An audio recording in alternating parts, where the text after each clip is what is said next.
Okay, welcome back to another episode of Third and 23. I'm your host, Alex, here to bring you my picks and predictions for the wild card weekend of the NFL playoffs. So, similar to I did in last year's NFL playoffs, I'm going to have a pick and prediction for each game, but I'm going to let you know whether or not I'm actually going to bet on that game. And I can tell you now, in this wild card round, I'm only going to actually bet 3 games. So, in case you were tailing me, those are the only 3 games I'm going to do, but I will let you know what I think the outcome of all the other games are going to be, but definitely not touching them. And one of those games I'm actually going to bet on is this game here. So we're kicking it off with the Chargers at the Texans. It's the first NFL playoff game this postseason. And first, when you look at these teams, they I guess you could say almost say polar opposites, right? You got the Houston Texans, who've lost. Take out the season finale, where a bunch of backups were in. We're not going to count that game. They lost 2 or 3 games. The 2 games they lost were 2 playoff teams.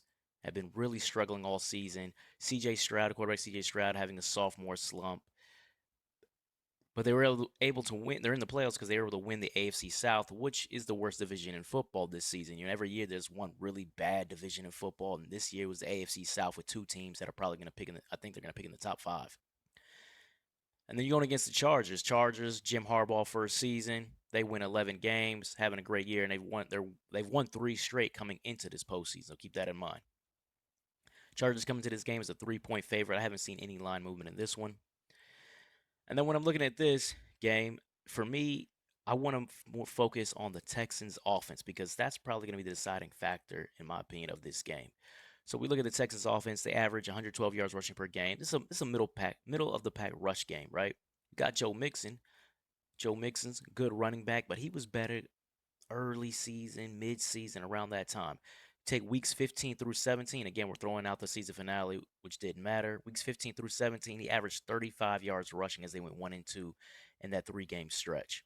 So he's struggling going against the Chargers defense that's middle of the pack against the run, but they allow 4.7 yards per carry. So if you commit to the running game, you can run the ball against the Chargers. We saw it with Tampa Bay. We saw it with Bijan Robinson, the Falcons. He ran the ball well against them. So if you commit, you can run against them. Joe Mix is the type of running back who's good enough to be able to be effective against the Chargers in this game, but he's been cold coming down the stretch. So it's going to be interesting to see how that dynamic plays out in this game. Now we look at the Texans passing game. I already talked about CJ Stroud. These guys have been struggling. Stroud has been struggling passing the ball. They've lost pass cast pass catching options throughout the season. Nico's missed time. We know about Tank Dell being out. Stephon Diggs went out early. You're gonna have Nico in this game, but it's just been a mash unit at the wide receiver position for the Houston Texans this season. Average 6.9 yards per attempt, so they haven't been very good passing the ball. And you see it on film when you're watching CJ Stroud play. Going against the Chargers defense, second best pass defense in the league, according to the stats. And these guys, especially early on in the season, these guys were locking things down. Very effective, very strong pass defense led by Derwin James back there at safety. So that strongly favors the Chargers. So now when I'm looking at this game, I'm saying I don't think Houston's going to be able to pass the ball in this game very effectively, at least. So now you got CJ or Joe Mixon. Is he going to be able to run the ball well enough? So that's against the Chargers defense that you can't run the ball if you commit to him. For me, I look at this and I say, well, CJ Stroud is probably going to be.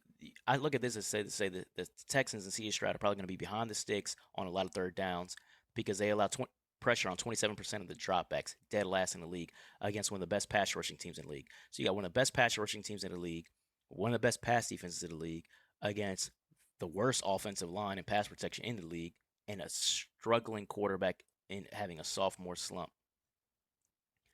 I don't think you're going to see much from the Houston Texans offense in this game.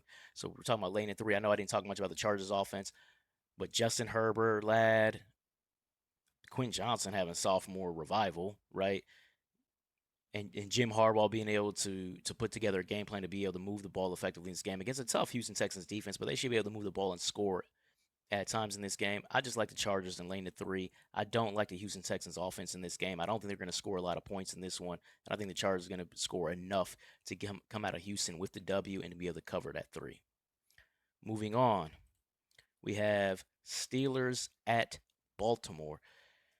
This opened as a 9.5 point favorite for Baltimore. I saw it dropped to 8.5 last night. So I was expecting this to be 8.5 when I was putting this together this morning.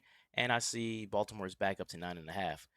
One of the reasons it may have dropped to 8.5 is the news of Zay Flowers being ruled out. So Baltimore's top pass catcher, Pro Bowler Zay Flowers, is going to be out for this game. When I'm looking at this game is tough. By the way, so Baltimore, division winner, came down to the final week of the season. Pittsburgh took second in division to make the playoffs, but Pittsburgh has lost 4 games in a row. Perfectly honest with you, I think Pittsburgh is the worst team out of all 14 teams in the playoffs. I think they're the worst team in the playoffs. I think Pittsburgh stinks. If I'm going to be completely honest with you, I think they're a bad football team. I don't know how they won 10 games, but they're here.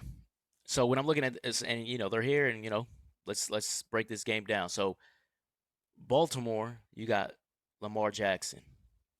His career against Pitt is tough. 58% completion percentage, 6.8 yards per attempt, an 8 to 9 touchdown to interception ratio, and in 8 games, I believe he's been sacked 23 times. So he has had a very tough time with the Steelers this season. And keep in mind, these two teams split.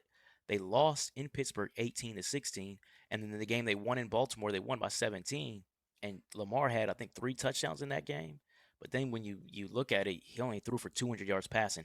100 yards went to Zay Flowers, and he's going to be out for this game. So I'm looking at this. I'm saying Lamar might have some issues in this game throwing the football, and he typically does. And now his top pass catcher is out. Might have even more issues than usual. Yeah, and then the Ravens, they do have Derrick Henry, and they can run the ball, but Pittsburgh's one of the better run defenses in the league, too. So I'm saying Pittsburgh's defense, I don't think they're going to be giving up 34 in this game. Let me put it to you like that. But now you look at it on the other side of the ball. I think why do I think Pittsburgh stinks? I think they stink because of their offense. I don't believe in Russell Wilson. I do still think that he is washed. We'll call him on fumes, basically. They have one legit pass catching option in George Pickens, and he is up and down. And then Najee Harris, I mean, the guy averages like, 4 yards a carry. I mean, you wanted to call it a revival because he was so bad last season, but he's not really that guy. Then I look at it like this. They allow pressure 25% of their dropbacks. That's 29th in the league against the second best pass rushing team in the league. So I see all passing the ball, I think Pittsburgh is going to have issues. Running the ball, Baltimore Ravens are number 1 ranked run defense in the NFL. Running the ball, Pittsburgh is going to have issues. The deciding factor for me for who's going to win the game is going to be the red zone. I think when they get to the red zone, Baltimore is going to be scoring touchdowns. Number 1 in the league in scoring touchdowns, 74% red zone touchdown conversion rate versus Pittsburgh, 29th in the league, 48% red zone touchdown conversion rate this season. So I think touchdowns versus field goals is going to be the difference in this game. I think Baltimore will get the touchdowns, Pittsburgh won't. But if we're talking spread here, and again, I'm not going to bet. Oh yeah, I should have said that at the beginning. I'm not betting this game. I'm not touching this game at all. But if I had to make a pick, if I had to pick something, I see a defensive battle between these two teams, and give me Pittsburgh with the 9.5 on the road. But again, I'm not touching this game. So anyway, that wraps up this video. I'll have the other games for you on a video maybe later today or early tomorrow morning. We'll see. And if you like the content, please like, comment, subscribe, all of that. As you can see, my YouTube handle hit in a few seconds. Take care.